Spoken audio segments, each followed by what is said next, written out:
You're listening to the Easy Feed Podcast, episode number 1. I'm Karina Savage, and with over 20 years experience in feeding kids, including my own, I've learned all the secrets that busy mums need to get their kids eating better and improve their nutrition, while spending less time in the kitchen. This podcast will show you exactly how to take stress and worry out of feeding your children so that the load is lifted off your shoulders and you feel happy and confident knowing your kids are healthy. This is the Easy Feed Podcast. Thank you so much for tuning into the Easy Feed. I am your host, Karina Savage, and I want to say thank you for being here.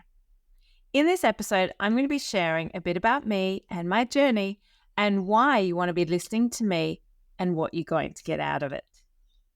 Some of the most relevant and important things about feeding kids we must be paying attention to and we must be learning and mastering are often not talked about. And I'm here to share those with you. I've had this compelling urge over the past few years to create this podcast for you, and I'm so excited that finally it's coming to fruition. It's been a while, but I'm so excited that it's finally arrived because my mission is to motivate and empower mums with feeding kids. Goodness knows, as busy mums, we have enough on our plate and feeding kids can be a real punish. So my role is to make sure that no mum ever feels defeated and alone with feeding her children, because seriously, parenting is hard enough and we all need to support each other and lift each other up, and we just need people in our corner. And I'm here to be that person for you, that feeding kids expert.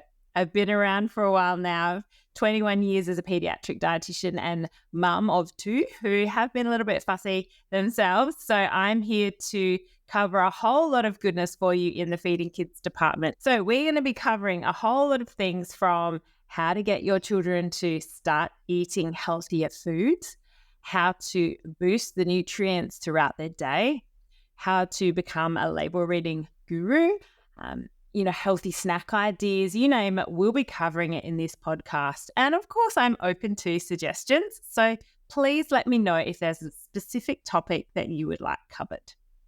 So how are your kids eating these days? Are you happy with how they're eating? Well, if I answer that question honestly for myself, I'd say that we are getting there and we've come a long way. My children are now 9 and 11, and boy, it's been a journey. But my mission is to shorten that journey for you, so it's not 11 years of your life feeding children that you are feeling a little too frustrated. And I'm here to shortcut that feeding journey for you and get your children eating better more quickly. Because as parents, we want our children to eat well. But unfortunately, no matter how we try, how much we try, our efforts do not always correlate to our children being good eaters. So just because you're spending hours, finding healthy recipes and shopping and spending so long in the kitchen trying to cook these healthy meals, it doesn't mean that your child is going to eat it and be healthier. And it drives us nuts, doesn't it? Because we can literally feel like we're wasting hours and hours preparing and cooking for kids, and it doesn't necessarily work. So what is the secret juice? You'd think that the more effort we put in, the more we got out, right? The more success we would have with our children eating. And look, some lucky mums do have that experience, but I can't say I've had that experience. And speaking for the thousands of mums that I've spoken to over the years, a lot of us don't experience that luck or that light meal times where children just have fun and they just eat. So how do we change them? How do we get them to start eating healthier? Well, that's why I'm here. So, you see all those Instagrammable lunches and dinners on social media, and that can make us feel crappy because you just think, if only I could cook like that or prepare that, then that'd be healthier. But let me tell you, that is not the case. It doesn't have to be Instagrammable. I'm very big on that because I'm all about keeping it realistic, keeping it doable, keeping it practical for the busy mum, because it doesn't necessarily work anyway. So what I tend to look at is the bigger feeding environment, bigger feeding ecosystem, because it's not about just putting broccoli on the plate every night. That's not necessarily going to get your child eating broccoli. Look, it might help.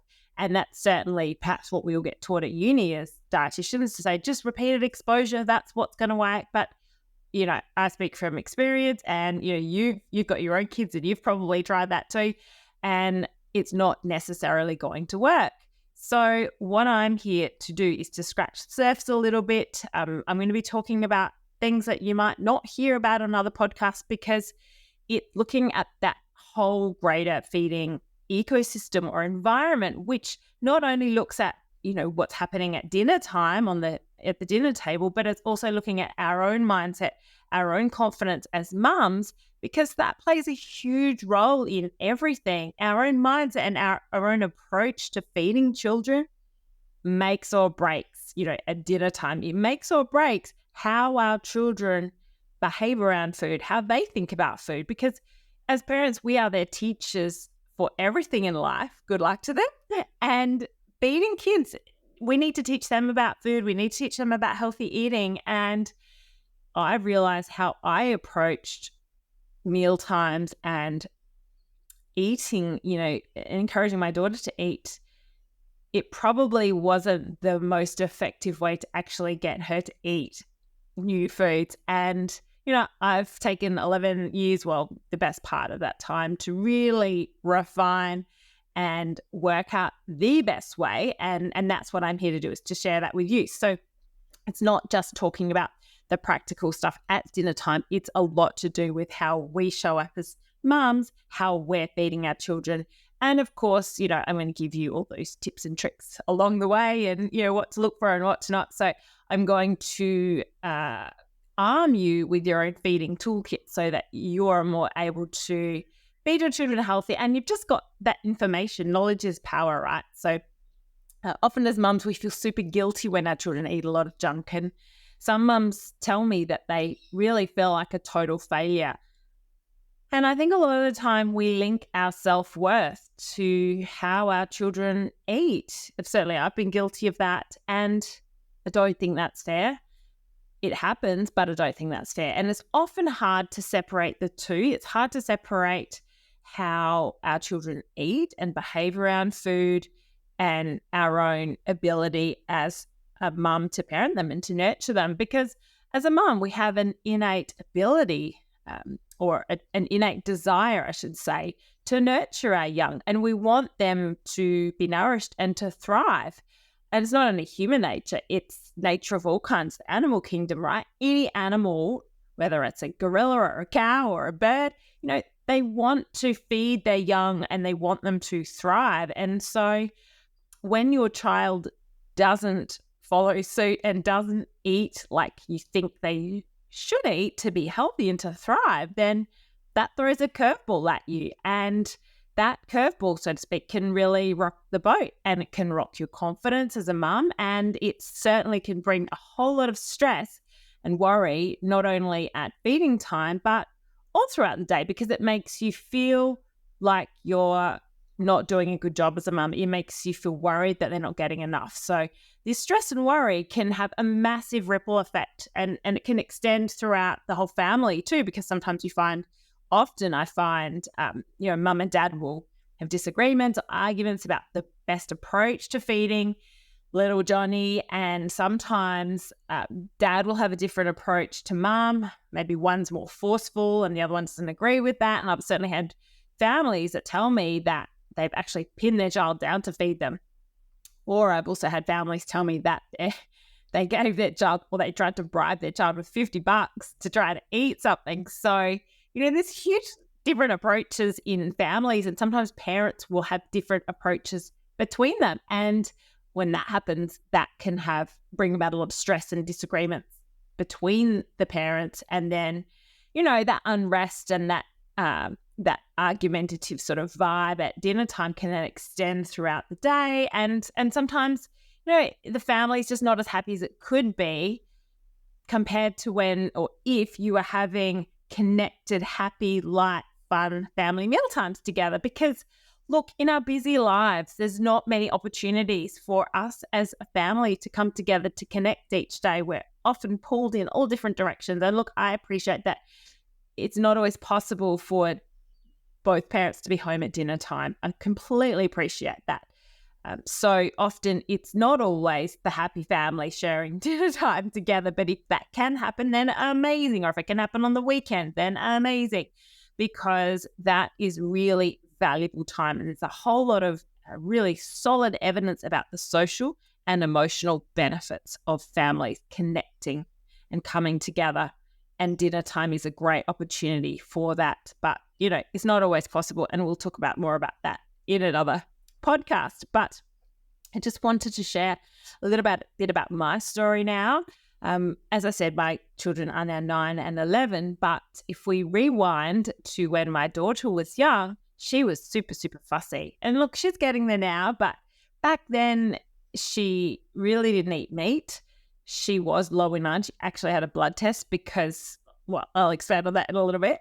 But she was definitely on the lean side. And I had, grandparents saying, she's a bit skinny. And I'm like, I'm a pediatric dietitian. I should be able to nourish my child. So not only as a mum, but as a healthcare professional who specializes in that area, how do you think I felt when I had people saying, oh, she's a bit skinny and she's, she only eats cheese and pasta. So, I was feeling pretty crappy myself too, because I had this skinny little iron deficient fussy eater staring up at me. And I'm like, oh my God, like, what am I going to do? So my confidence was pretty shattered and was pretty rock bottom.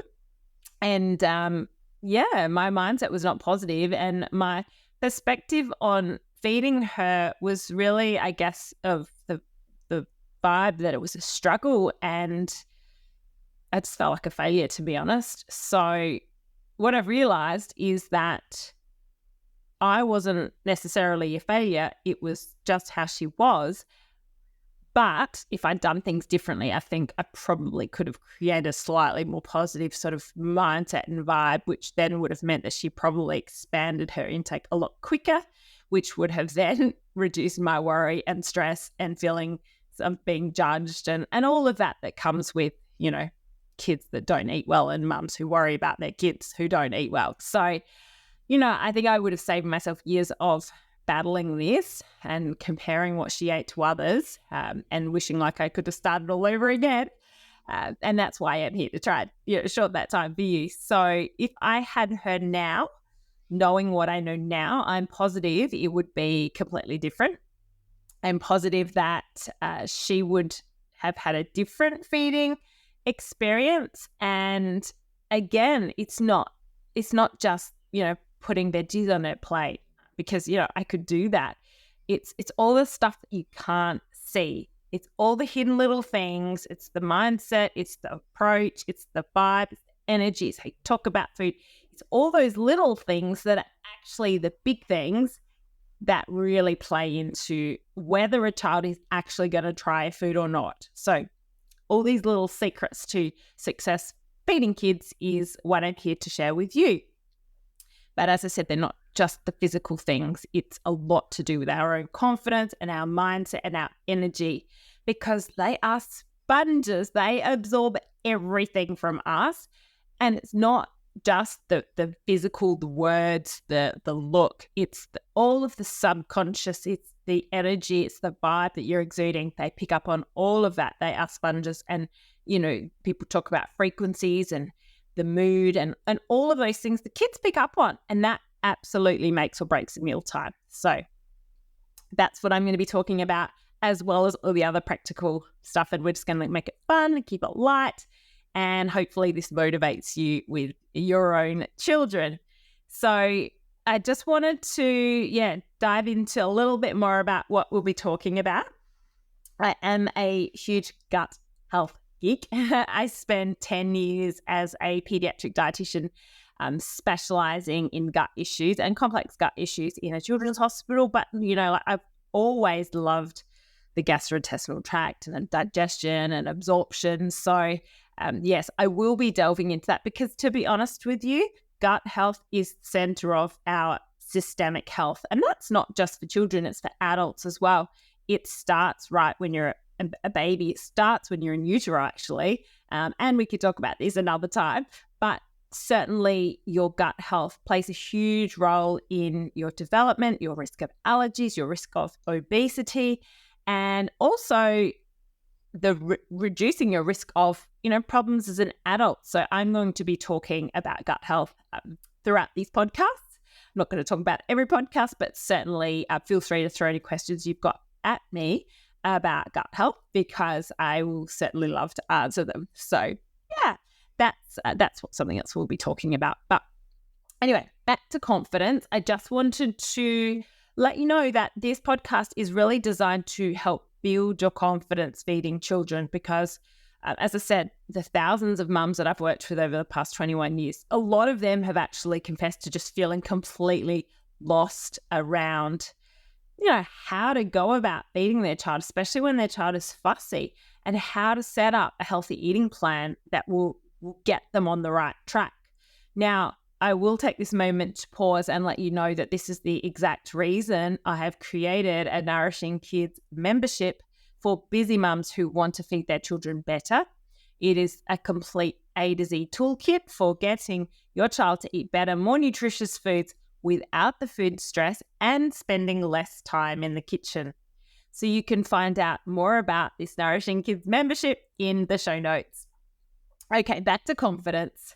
So as I've said, as mums, we want to have the right mindset and confidence and beliefs around feeding kids, because if we don't, then things aren't necessarily going to change. It's not just about making healthy meals. So you'll find me talking a lot more about that as well. As a nutrition professional, my job is to cut through the clutter for you, sift through all the reputable research and turn it into practical, doable information for mums. And I'm going to do just that for you, whether it's looking at how much salt a child needs, or how we can boost a child's iron intake, or how we manage constipation. I'm here to inform you, motivate you, and empower you with feeding your kids. So hopefully we all have a newfound energy and approach. So it's going to reduce that daily grind of feeding kids. Okay, I'll start to wrap things up shortly, but I wanted to let you know that everything that I talk about in this podcast are things that I'm still practicing. So I am certainly not perfect, and my kids are certainly not perfect eaters, but gee, they've come a long way. When I find things that are working, I integrate them into my life and my family, and I plan on sharing them with you. My plan is to show you perhaps a different perspective with feeding kids, one that I know for sure will help you to feed your children more easily and reduce stress and pressure at meal times. And look, every day is going to be different. There's going to be good days and there's going to be bad days, but you got to cut yourself some slack. Life's too busy and life's too short to, try and be perfect all the time. I know that social media, can certainly play into that and make you feel rubbish because you see everyone succeeding and doing well, and look, they only post the good stuff, right? They don't post all the crappy stuff. Well, not many people post the crappy stuff. So you, without realizing, I think you kind of get brainwashed into thinking that's the norm and that's, what normal kids eat. But let me tell you this, normal children do not eat all the colors of the rainbow. My children don't eat all the colors of the rainbow. They'd get close sometimes, but certainly for much of their life they have not eaten all the colors of the rainbow. So hope that makes you feel better. If nothing else makes you feel better from listening to this podcast so far, I hope that makes you feel better. So my goal is to help you move your child closer towards eating more colors of the rainbow, help you perhaps boost your child's iron intake or protein intake, or just get them eating healthier foods. My goal is to get families together again where possible. If it is possible for you to eat together, or at least one of you eat with the kids, that's my goal. I think we really need to try and place more importance on daily meal times together because it's so crucial. And when we do sit down together, I want us to be focused on happiness and gratitude and not necessarily getting another bite of carrot into them, because we need to be focusing on the important things. Oh, I could go on forever, but let's just say this is to be continued. So I'll wrap things up. Thank you so much for being here. And if you like what you hear, please make sure you subscribe to this podcast. And once you've listened to a few, if you really do receive some valuable information and you're just feeling this is valuable for you, please leave me a review so that it helps others see the podcast and help others. Have a great week. Bye for now.